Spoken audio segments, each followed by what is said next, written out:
माफीनामे तो नेहरू के भी थे, उसका जिक्र क्यों नहीं होता है? नेहरू का एक माफीनामा नहीं था, तो मुझे वो माफीनामा दिखा दीजिए। मुझे वो माफीनामा किसी कहीं दिखा दीजिए। नहीं, मैं उधर वालों कह रहा हूँ मैम, कोई दिखा दे।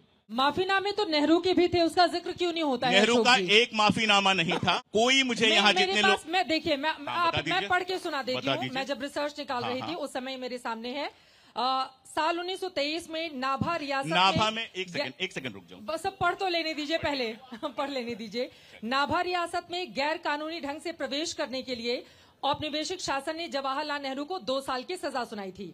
तब नेहरू ने भी कभी भी नाभा रियासत में वो प्रवेश नहीं करेंगे, उन्होंने माफीनामा लिखा और फिर अपनी सजा 2 हफ्ते के भीतर मजेदार बात यह है और रिहा भी हो गए। 30 सेकंड मुझे आप देंगे, आप ही की भाषा में बोल रहा हूँ। नाभा घटना का जिक्र और कहीं नहीं मिलता है, सिर्फ नेहरू ने अपनी आत्मकथा में लिखा है, नंबर 1। दूसरा, नाभा में ये पहला ही तथ्य गलत था, कोई औपनिवेशिक शासक नहीं था, रियासती शासक था।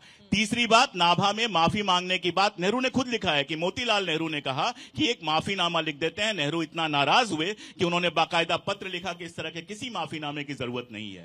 एक सेकंड दिखा दे, मैं तो 10 साल से मांग रहा हूं, कोई दिखा दे एक बार। मैं कोई जल्दीबाजी में बात नहीं कर रहा हूं। मतलब तो नेहरू ने कोई माफीनामा, नेहरू ने जिंदगी में कभी कोई कहीं माफीनामा नहीं मांगा। जल्दी से फिर चित्रा जी,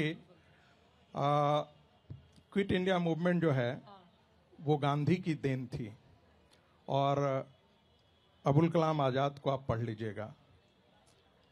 गांधी के फ्रस्ट्रेशन की आवाज थी।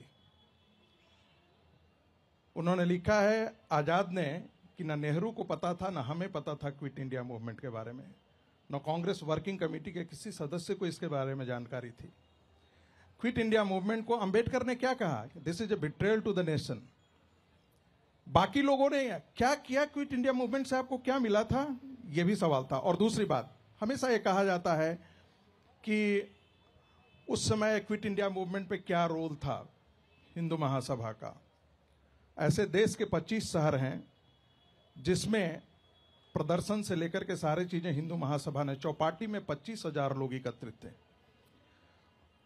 लेकिन जो गांधी यह कहते हो कि ये Muslim rule over India is preferable to me than the British. देश के राष्ट्रपिता, नहीं सुनिए, नहीं, जो लोग कहते हैं देश के राष्ट्रपिता हैं, उनको गांधी का हिंद स्वराज पढ़ना चाहिए। मुझे लगता है सुभाष चंद्र बोस ने उनको राष्ट्रपिता कहने से पहले हिंद स्वराज जरूर पढ़ा होगा। सुन लीजिए, देखिए यही बदतमीजी है। आराम से सर, ठीक है।